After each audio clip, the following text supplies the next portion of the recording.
और काम करने के लिए कोई भी धंधा नहीं है, इसलिए हमारे बच्चों को स्कूल में भेजने के लिए, फीस भरने के लिए पैसा भी नहीं है जी। और ना ही हमें कहीं सचखंड से हो या 5 तख्त से हो या कोई भी गुरुद्वारा कमेटी से हो, हमें कोई मदद नहीं मिलती। पंजाब की जो श्रोमणी कमेटी है, हाँ जी, उनके पास तो पैसा बहुत है, हाँ क्योंकि अमीर है वो संस्था। हाँ जी। तो वहाँ से आपको सहायता आता है कोई?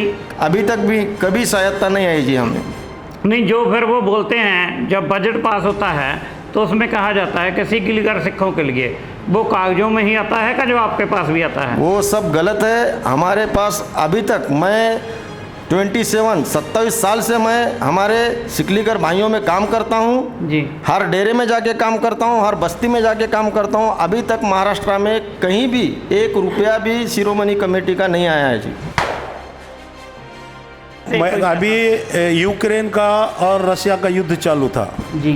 तो यूक्रेन में लंगर लगाए हुए थे जी। हाई फाई लंगर थे जी। और आज अपने देश में सिखलीगर समाज के नहीं बोलते भी 35% तो इतने गौर गरीब लोग हैं कि एक दिन का भी खाना उनको नसीब नहीं होता। रोटी के लिए लाले पड़ रहे हैं। रहने का तो छोड़ ही दो, रोटी के लिए भी है। हाँ, रोटी के लिए भी लाले पड़ रहे हैं। तो अब खालसा एड को चाहिए ना? खालसा एड से मैं विनती करना चाहता हूँ, ठीक है तुम विदेशों में भी लंगर लगाओ, लेकिन अपने घर वालों की तरफ भी देखो थोड़ा।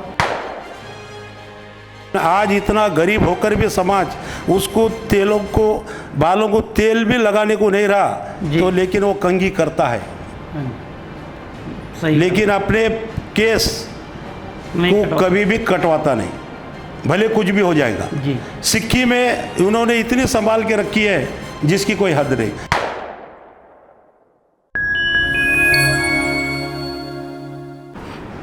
मैं ਸੁਖਬੀਰ ਸਿੰਘ ਮੋਗਾ, ਤੁਸੀਂ ਜੁੜ ਚੁੱਕੇ ਹੋ ਪੰਜ ਬਾਣੀ ਨਿਊਜ਼ ਨਾਲ। ਅਸੀਂ ਇਹਨਾਂ ਦੇ ਨਾਂ 'ਤੇ ਸੱਚਖੰਡ ਸ੍ਰੀ ਹਜ਼ੂਰ ਸਾਹਿਬ ਦੀ ਯਾਤਰਾ 'ਤੇ ਹਾਂ। ਇੱਥੇ ਅਸੀਂ ਪਹਿਲਾਂ ਸੁਣਿਆ ਸੀ ਸਿਖਲੀਗਰ ਸਿੱਖਾਂ ਬਾਰੇ।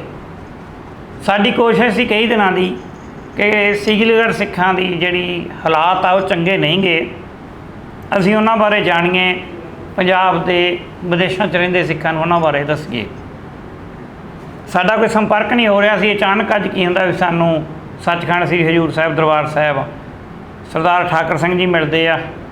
ਉਹਨਾਂ ਦੇ ਨਾਲ ਉਹਨਾਂ ਦੇ ਸਾਥੀ ਆ ਸਰਦਾਰ ਜਗੀਰ ਸਿੰਘ ਬਾਵਰੀ, ਜਿਹੜੇ ਕਿ ਪੁਲਿਸ 'ਚੋਂ ਰਿਟਾਇਰ ਹੋਏ ਨੇ, ਸਰਵਿਸ ਕਰਦੇ। ਇਹ ਸੱਜਣ ਸਾਨੂੰ ਮਿਲੇ ਤਾਂ ਫਿਰ ਅਸੀਂ ਇਹਨਾਂ ਨੂੰ ਕਿਹਾ ਵੀ ਗੱਲਬਾਤ ਕਰਨੀ ਆ। ਇਹਨਾਂ ਨੇ ਆਪ ਦਾ ਬਣਾਇਆ ਹੋਇਆ ਸਿੱਖ ਸਿਖਲੀਗਰ ਸਮਾਜ ਸੰਗਠਨ, ਉਹਦੇ ਸਰਦਾਰ ਠਾਕਰ ਸਿੰਘ ਜੀ ਪ੍ਰਧਾਨ ਆ ਤੇ ਆਪਾਂ ਇਹਨਾਂ ਨਾਲ ਗੱਲਬਾਤ ਕਰਦੇ ਹਾਂ। ਸਤਿ ਸ਼੍ਰੀ ਅਕਾਲ ਜੀ।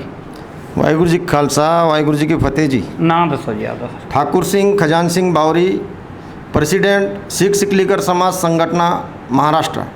ਤੁਹਾਡਾ ਨਾਮ ਦੱਸੋ ਜੀ ਆਪਦਾ। सरदार जागीर सिंह ईश्वर सिंह बावरी, ਜੀ। सलाहकार महाराष्ट्र संगठन। ठीक है। जेड़ा जी वर्तमान समय में जो सिखलीगर सिख रह रहे हैं यहाँ, हाँ। तो मैं देख रहा हूँ कि आप सभी सिख गुरसिख हैं। हाँ जी। सभी ने कोई दाढ़ी केस नहीं काटता है। नहीं जी, हम जो ये पहले तो ये बता दें कि ये आप में कैसे है? नहीं, हम तो गुरु मर्यादा जो है पूरी गुरु मर्यादा का हम पालन करते हैं जी। और हम बाल हो, केस हो या फिर जो भी हमारे गुरु का जो नियम है वो नियम से ही हम रहते हैं। नियम का उल्लंघन हम बिल्कुल नहीं करते। जो आदेश गुरु गोबिंद सिंह ने किए हैं वहाँ पर हैं? हाँ जी। उसी पर कायम है? हाँ जी। तो हम ये पूछना चाहते हैं जी, आपको जो रहन सहन है आपका, हाँ जी, वो कैसा है? जो हमारे पूर्वजों से, जैसे कि हमारे बाप दादा परदादा जो गुरु की सेवा करते थे, जो शस्त्र की सेवा करते थे, और उस समय से हम जो गुरु मर्यादा है, गुरु का जो हमें रूप दिया है, उसी तरीके से हम आज भी रहते हैं जी। तो आपका रहन सहने का व्यवस्था कैसा है गांव में? गांव में तो देखो जी, आज भी हमें रहने के लिए जगह नहीं है, घर बांधने के लिए पैसा नहीं है, और शिक्षा जो है, शिक्षा तो हमारे में बिल्कुल 1% भी नहीं है जी। जी। नहीं, आपका कोई घर वगैरह पक्का नहीं है? नहीं जी, नहीं जी। अभी महाराष्ट्र में तकरीबन जी 90% जो हमारे सिख सिखलीगर भाई है वो बिल्कुल एकदम खुली जगह में या फिर झोपड़ा में या फिर पत्थर के, टीन पत्थर के घर में रहते हैं जी। ऐसे 10% जो हमारे जो सिकलीगर भाई है उनके ठीक घर है, अच्छे बंदे वाले घर है जी, लेकिन ज़्यादातर तो झुग्गियों में रहते हैं 90%। तो एजुकेशन में आपके सिखों के बच्चे फिर पढ़ने में तो नहीं जाते होंगे, जब घर ही नहीं है तो पढ़ाएंगे क्या? ऐसा है कि हम पहले से ही शस्त्र की सेवा करते हैं, लोहे का काम करते हैं। आज के युग में लोहे का जो काम है वो पूरा हमारा बंद हो गया है, बनता नहीं है। हमारे पास खेती नहीं है और काम करने के लिए कोई भी धंधा नहीं है, इसलिए हमारे बच्चों को स्कूल में भेजने के लिए, फीस भरने के लिए पैसा भी नहीं है जी। और ना ही हमें कहीं सचखंड से हो या 5 तखत से हो या कोई भी गुरुद्वारा कमेटी से हो, हमें कोई मदद नहीं मिलती। एक बात है ठाकुर सिंह जी, पंजाब की जो श्रोमणी कमेटी है, हाँ जी, उनके पास तो पैसा बहुत है, हाँ क्योंकि अमीर है वो संस्था, हाँ जी। तो वहाँ से आपको सहायता आता है कोई? अभी तक भी कभी सहायता नहीं आई जी हमें। नहीं, जो फिर वो बोलते हैं जब बजट पास होता है तो उसमें कहा जाता है कि सिकलीगर सिखों के लिए, वो कागजों में ही आता है का जो आपके पास भी आता है? वो सब गलत है। हमारे पास अभी तक, मैं 27 साल से मैं हमारे सिकलीगर भाइयों में काम करता हूँ जी। हर डेरे में जाके काम करता हूँ, हर बस्ती में जाके काम करता हूँ। अभी तक महाराष्ट्र में कहीं भी 1 रुपया भी शिरोमणि कमेटी का नहीं आया है जी। तो आप मांग क्या करनी चाहते हैं श्रोमणी कमेटी से? हमारी मांग यही है महाराष्ट्र के सिकलीगर भाइयों की, हमारी सारी संगत की, कि हमें एजुकेशन, हमारे जो बच्चे हैं हमारे बच्चों को एजुकेशन होना चाहिए। जो हमारा धंधा अभी बंद हो चुका है वो धंधे के लिए कोई तो भी उपाय योजना शिरोमणि कमेटी ने करना चाहिए। हमें रहने के लिए जगह नहीं है, घर नहीं है, उसकी भी व्यवस्था करना चाहिए। और जो लिखे पढ़े वाले जो हमारे कुछ बच्चे हैं तो उनकी नौकरी का भी कोई बंदोबस्त गुरुद्वारा कमेटी ने करना जरूरी है जी। देखिए ठाकुर सिंह जी, ऐसे है, चलो मान लेते हैं कि इतना कुछ एकदम श्रोमणी कमेटी नहीं कर सकती, हाँ जी। घर एजुकेशन का तो आपका जायज़ है मांग, क्योंकि श्रोमणी कमेटी स्कूल तो खोल सकती है आपके एरिया में, हाँ जी। ये तो कोई औखा काम नहीं श्रोमणी कमेटी के लिए। तो अभी तक तो नहीं हुआ ना जी, पर हुआ नहीं, हाँ। ये अभी देखो जी, हाँ जी, देश को आज़ादी मिलके तकरीबन 60-70 साल हो गए, लेकिन इस 60-70 साल में भी हम वहीं के वहीं हैं, हम आज़ादी नहीं हुए। अभी भी हम हमारी ज़िंदगी उसी तरह जी रहे हैं जो हम 60 साल 70 साल पहले थे, उसी तरह आज भी हमारी कंडीशन है। मैं पुलिस खाते से रिटायर हुआ हूँ जी। आप तो पढ़े लिखे हैं जी जी, सर्विस करते रहे। आप अपने समाज में जो ऐसा है सिचुएशन कंडीशन है जो बदतर है कह सकते हैं? अभी देखिए जी, हमारे पिताजी थोड़े ज़रा ठीक ठाक थे उस परेड में, जिन्होंने हमें पढ़ा दिया जी, और हम इस मुकाम पे आए, पुलिस तक पहुँचे जी। और जैसे मैं पुलिस में भर्ती हो गया कि भाई अभी जंगलों में रहने वाला समाज था ये जी, पुलिस को देखे कि डरता था जी। तो फिर मैंने सोचा मैं ड्रेस पहन के जहाँ जहाँ हमारे मोहल्ले हैं वहाँ पर जाऊँ और इनको भी लगे कि अपने भी समाज का कोई पुलिस वाला बंदा जी बन सकता है जी। तो पहला काम तो मैंने ये किया कि उनको बोला भाई तुम भी लिखो पढ़ो, विश्वास पैदा किया, तुम भी लिखो पढ़ो, तुम भी पुलिस बन सकते हो, अपने बच्चों का भविष्य खराब मत करो। कोई बोलता था हमारे पास पैसा नहीं है, कोई बोलता था हम अगर एक जगह रहेंगे तो बच्चों को पढ़ाएंगे, तो एक जगह रहने के लिए खुद का घर चाहिए। अब मेरा वो घर नहीं था, इसलिए लोग क्या करते हैं 1 महीना यहाँ रहे 1 महीना वहाँ रहे, इसलिए बच्चों का भविष्य उसमें खराब हो जाता है जी। और ये अगर समझो समस्या उनकी हल हो गई जी, जैसे शिरोमणि गुरुद्वारा कमेटी का आपने ठाकुर सिंह जी से जो सवाल करे थे जी, कि शिरोमणि गुरुद्वारे के पास बहुत पैसा है, वो पैसा सारा का सारा हम अगर लंगरों में लगाते रहेंगे तो वो लंगर से भी बढ़ के एक चीज़ है जो गौर गरीब लोगों का अपन भविष्य बना सकते हैं। और वो पता नहीं कि अगर अपन ने 1000 लोगों का भविष्य बना दिया और आगे वो लंगर भी लगाएंगे, वो लोगों की ज़िंदगी सुधारने का लंगर लगाएंगे, जो बीमार हैं उनका भी लंगर लगाएंगे। लेकिन अभी शिरोमणि कमेटी ने एक चीज़ की तरफ ध्यान देना चाहिए कि जो गौर गरीब सिख सिकलीगर है जी। उनके बच्चों को जितना सा जितना पढ़ा सकते हैं पढ़ाना चाहिए, और आने वाले 20 साल में फिर उनको बोलना नहीं पड़ेगा कि तुम अपने बच्चों को पढ़ाओ, उनकी जिम्मेदारी वो समझ में आ जाएगा, क्योंकि उनके पास अभी उतना ज्ञान नहीं है कि उनको अभी लगता है कि बस अपना पेट भरो और ज़िंदगी गुजारो, इसलिए गरीबी रहते जा रहे हैं। और इन्होंने और जो अनपढ़ता भी तो बहुत बड़ी बात है ना। अनपढ़ आदमी बोले तो जानवर में गिनती आता है जी। अनपढ़ आदमी बोले तो जानवर ही है, फिर उसको खाना खाने के अलावा दूसरा कुछ भी सुधरता नहीं। लेकिन जो अपने समाज के जो लोग हैं, जो उभरे हुए लोग हैं, उन अब जैसा मुझे मालूम था, मेरे से जितना मैं ज़्यादा से ज़्यादा 10 लोगों को बोल सकता, 10 लोगों को खिला पिला सकता, 10 लोगों की फीस भर सकता, और वैसा करता भी हूँ। एक लिमिट है ना। हाँ, वो एक बंदे की हाँ, एक बंदा लिमिट में रहता है। जैसा मैं तो शिरोमणि कमेटी से नहीं, अपने जो सिख समाज के जो लिखे पढ़े लोग हैं, जो पैसे वाले लोग हैं, एनआरआई है, उनसे भी गुहार लगाता हूँ कि अपने पैसों का सही मार्ग से किसी का जीवन बनता है तो उसमें सहयोग दो। और आप सुनिए जगीर सिंह जी, श्रोमणी कमेटी तो एक हो गया, हाँ, खालसा एड का आपने नाम सुना होगा। हाँ, सुना है ना। उसके बारे में क्या कहना चाहते हैं? आपको अभी वहाँ से कोई पैसा आया? अभी देखिए, अभी यूक्रेन का और रशिया का युद्ध चालू था जी, तो यूक्रेन में लंगर लगाए हुए थे जी, हाई फाई लंगर थे जी। और आज अपने देश में सिख सिकलीकर समाज के नहीं बोलते भी 35% तो इतने गौर गरीब लोग हैं कि एक दिन का भी खाना उनको नसीब नहीं होता। रोटी के लिए लाले पड़ रहे हैं, रहने का तो छोड़ ही दो, रोटी के लिए भी है। हाँ, रोटी के लिए भी लाले पड़ रहे हैं। तो अब खालसा एड को चाहिए, खालसा एड से मैं विनती करना चाहता हूँ, ठीक है तुम विदेशों में भी लंगर लगाओ, लेकिन अपने घर वालों की तरफ भी देखो थोड़ा। हमारी ये गुहार है, विनती है, अगर तुम थोड़ा इधर देखेंगे तो ये समाज में थोड़ा उभर जाएगा। लंगर लगाओ या पढ़ाई करो, तो उनसे मेरे हाथ जोड़ के विनती है कि भाई एजुकेशन, एक तो एजुकेशन, और रहने को घर मिल गया तो वो खुद ही एजुकेशन कर लेंगे, उनको रहने को घर नहीं है। और आजकल ज़मीन के भाव इतने हो गए जिसकी कोई हद नहीं। अब कोई लोग गुरुद्वारे में मट्ठा टेकना चाहते हैं तो गुरुद्वारा नहीं बना सकते। अगर समझो गुरुद्वारा बनाने का पैसा है तो ज़मीन खरीदने का पैसा नहीं। आपके जो गांव है जहाँ आप रहते हैं, फिर वो पूजा स्थान वगैरह तो पक्का नहीं होगा? तो छोटे छोटे गुरुद्वारे ऐसे बनाए वाले, पत्थरों के शेड बनाए वाले, महाराज की एक फ़ोटो रखे वाली, दिनचर्या समझो अपने महाराज का नाम लेके निकलना, भाई एक निशान साहब लगाए वाला है, लेकिन जितना उनकी ताकत है समझो उतना करते हैं। लिमिट छोटा बस 5 बाय 5 की रूम होगी, कहीं 10 बाय 10 की होगी, पर वो कच्ची।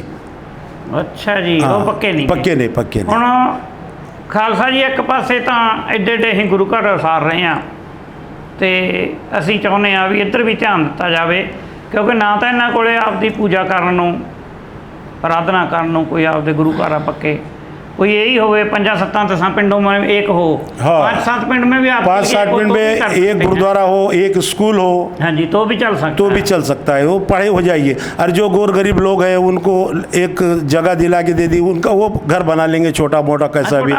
अगर कोई कर सकता है, कोई सिख भाई कि भाई मैं 10 घर बना दूंगा। अभी औरंगाबाद में एक हिंदू का आदमी था, उसने अपनी बच्ची की शादी में 100 घर बनाए, 100 शादियाँ करे। कमाल की बात है। औरंगाबाद है यहाँ से 200 किलोमीटर। एक हिंदू का बंदा था, उसकी बच्ची ने बोली, वो सामने वालों ने बोली, बच्ची ने बोली मुझे कुछ दहेज नहीं चाहिए मेरे पति को, तो पिताजी मेरे साथ 100 लड़का लड़कियों की शादी लगाओ जी। तो उसके पिताजी ने एक घर आगे चला, वो बोला ठीक है उनकी तो शादी लगाऊंगा और इन सबको 2-2 रूम के घर बना के दूंगा। कमाल है। तो 100 घर बना के दिया उन्हें बच्ची की शादी में, दूसरों को, और शादी भी लगा के दिया। देखो जी, तो हमारी गल तो यह है ना जी, एक मिनट में पंजाबी जी गल, हाँ बोलो। सोचने वाली गल तो यह है जी भी एक हिंदू आ, वो साडे सिखां लई 100-200 घर बना सकता, 100-200 शादी कर सकता। हर समाज के लोगों की जिड्डी साडी कौम है, साडे वास्ते तो कुछ भी नहीं। जे असी करना चाहिए सिखर सिखां वास्ते, तो जिन्ने आपां बाहर रहिंदे गुरसिख अपने आ, मेरे हिसाब नाल सारे मुल्कां 'च अपने बंदे बाहर आ, पंजाब हरियाणे 'च अपने सिख बहुत तकड़े आ, राजस्थान 'च जे आपां थोड़ा भी आपदा 10-10 इन्हां वास्ते कढीए तो इन्हां दी इन्नी माड़ी हालत ना रहे जिन्नी च रह रहे आ। और आज आपके माध्यम से मैं सचखंड गुरुद्वारा बोर्ड के जो सेक्रेटरी है रविंदर सिंह बुंगई जी, उनका धन्यवाद करना चाहता हूँ कि वो जब से सेक्रेटरी बने हैं जी। तब से मराठवाड़े के सिकलीकरों का थोड़ा सा भविष्य उज्जवल हुआ है। कम से कम गुरु ग्रंथ साहिब पे ब्याह लग रहे हैं जी। क्या, ताकि उनके पास से यहाँ के कोई रसीद नहीं ली जाती जी। फ्री में गाड़ी आती है, शादी लगा के आ जाते हैं। इनका मैं धन्यवाद करना चाहता हूँ कि इनके वजह से कम हाँ जी शादियाँ तो हो रही हैं गुरु ग्रंथ साहब के हाजिर नाजर में। हाँ जी, नहीं तो वो भी नहीं हो रही। वो भी पहले नहीं होती थी। तो पुराने रिवाज से होती थी, एक ब्राह्मण आता था, वो नीम के जामुन की डाली लगा देते थे और उसके ऊपर से फेरे ले लेते थे। फिर उनके मजबूरी थी ना। हाँ, मजबूरी थी, क्या करेंगे फिर। अब अभी शादी लगाना बोले तो आज 1000-2000 रुपये खर्चा था, गाड़ी का खर्चा कौन देगा। लेकिन जब से ये बने जी, तब से शादियाँ फ्री में लग रही हैं। का धन्यवाद है। हाँ, धन्यवाद करता हूँ मैं। तो इसीलिए जो भी बाहर देश के सिख हो या अपने देश के हो या गुरुद्वारा कमेटी के बंगला साहब के जैसे हैं सिरसा साहब, या अभी जो आप खालसा पद बोल रहे थे धामी साहब हैं, हाँ धामी साहब है, और शिरोमणि गुरुद्वारे के जो अध्यक्ष हैं, उनसे हम विनती करते हैं कि ये समाज को उभारो जी। अगर समाज उभरेगा तो महाराज का भी नाम होगा। लेकिन आज इतना गरीब होकर भी समाज उसको बालों को तेल भी लगाने को नहीं रहा, तो लेकिन वो कंघी करता है। लेकिन अपने केस को कभी भी कटवाता नहीं, भले कुछ भी हो जाएगा जी। सिक्की में उन्होंने इतनी संभाल के रखी है जिसकी कोई हद नहीं। लेकिन ये जो सिक्की के जो बड़े बड़े नेता हैं, इनसे मेरी गुहार है, हाथ जोड़ के विनती है कि ये समाज को उभारो जी। खालसा जी, एक बेनती है जी, ਸਿੰਘ ਸਾਹਿਬ मेरे मगर बैठे, इन्होंने दसिया मनजीत कौर और फरवाली नाम की एक रुपाली नाम की बीबी आउंदी आ पंजाब चों, ਜਿਹੜੀ ਇਹਨਾਂ ਸਿੱਖਾਂ ਨੂੰ ਆ ਕੇ ਲਾਲਚ ਦਿੰਦੀ ਆ ਕਿ ਈਸਾਈ ਧਰਮ ਅਪਣਾ ਲਓ। ਔਰ ਈਸਾਈ ਧਰਮ ਅਪਣਾਉਣ ਦੇ ਨਾਲ ਕੀ ਆ, ਉਹ ਕਹਿੰਦੇ ਵੀ ਤੁਹਾਨੂੰ ਕੁਝ ਸਹੂਲਤਾਂ ਦੇਵਾਂਗੇ। ਇਹ ਪਰਮਣੀ ਜ਼ਿਲ੍ਹਾ 70 ਕਿਲੋਮੀਟਰ ਦੂਰ ਇੱਥੋਂ ਹੈ ਸੱਚਖੰਡ ਤੋਂ, ਉੱਥੋਂ ਦੀ ਇਹ ਘਟਨਾ। ਹੁਣ ਤੁਸੀਂ ਆਪ ਅੰਦਾਜ਼ਾ ਲਾ ਲਓ ਵੀ ਪੰਜਾਬ ਤੋਂ ਸਿੱਖਾਂ ਨੂੰ ਕੋਈ ਜੋੜਨ ਨਹੀਂ ਆ ਰਿਹਾ ਹੈਗਾ, ਤੋੜਨ ਤਾਂ ਆ ਰਹੇ ਆ, ਕਿਉਂਕਿ ਈਸਾਈ ਮਤ ਦੇ ਜਿਹੜੇ ਪ੍ਰਚਾਰਕ ਆ ਉਹ ਪੰਜਾਬ 'ਚ ਇਹੋ ਜਿਹੀਆਂ ਘਟਨਾਵਾਂ ਵਾਪਰ ਰਹੀਆਂ, ਆਪਾਂ ਨੂੰ ਪਤਾ। ਸੋ ਲੋੜ ਤਾਂ ਇਹ ਆ ਕਿ ਇਹਨਾਂ ਨੂੰ ਸਿੱਖੀ ਨਾਲ ਜੋੜਿਆ ਰਹੇ। ਪ੍ਰਚਾਰਕ ਘੱਟੋ ਘੱਟ ਸ਼੍ਰੋਮਣੀ ਕਮੇਟੀ ਤੁਰੰਤ ਪ੍ਰਚਾਰਕ ਤਾਂ ਭੇਜ ਹੀ ਸਕਦੀ ਹੈ ਨਾ ਜੀ, ਜਿਹੜੇ ਜ਼ਿਲ੍ਹਾ ਲੈਵਲ 'ਤੇ ਘੱਟੋ ਘੱਟ ਇਹਨਾਂ ਦੇ ਪ੍ਰਚਾਰ ਕਰਨ, ਰਹਿਣ ਸਹਿਣ ਔਰ ਸਿੱਖਾਂ ਨੂੰ ਸਿੱਖੀ ਨਾਲ ਜੋੜਨ ਇਹਨਾਂ ਨੂੰ। ਉਹਦੀ ਐਵਜ 'ਚ ਕੀ ਹੋ ਰਿਹਾ, ਬਜਾਏ ਇਸ ਕੰਮ ਦੇ ਤੇ ਬੀਬੀਆਂ ਸਾਡੀਆਂ ਜਾਂ ਉੱਥੋਂ ਸਿੰਘ ਆ ਰਹੇ ਆ ਈਸਾਈ ਮਤ ਦਾ ਪ੍ਰਚਾਰ ਕਰਨ।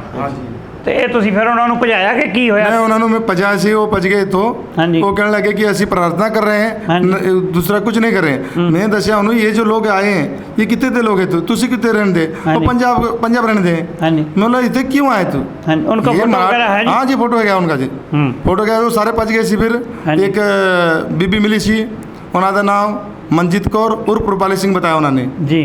तो कहने लगे कि ऐसी हम प्रचार नहीं कर रहे हैं, वो गल्लू पलटी मार दी थी, पर प्रचार करना है। हाँ, प्रचार करना है सी। ये बहुत माड़ी गल है ना जी। हाँ जी, माड़ी गल है ना बाबा जी।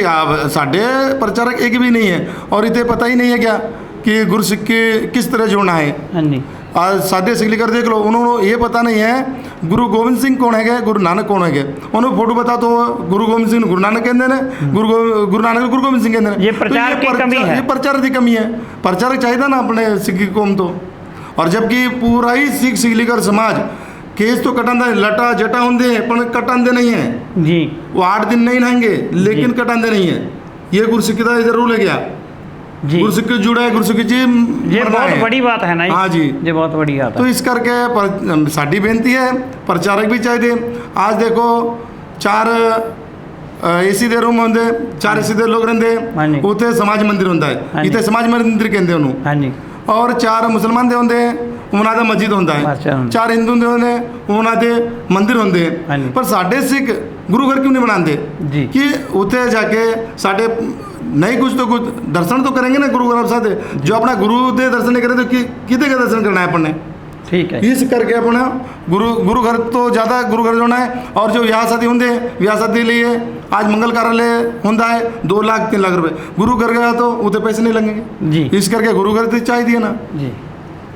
ठाकुर सिंह जी, आप क्या कहना चाहते हैं पंजाब के लोगों को, सिखों को, जो भी जगत में जहाँ भी सिख बसते हैं सभी देखेंगे आपको, उनके लिए क्या संदेश देना चाहते हैं? मैं तो एक ही कहूँगा जी, शिरोमणि कमेटी हो या हमारे सिरसा साहब हो जी, या हमारे बाहर देश के जो भी सिक्की हमारे भाई हो, जी, उन सब से मैं हाथ जोड़ के विनती करता हूँ कि महाराष्ट्र की जो बिछड़ी हुई सिख सिकलीकर समाज है, जी, ये समाज के लिए शिक्षा बहुत ज़रूरी है।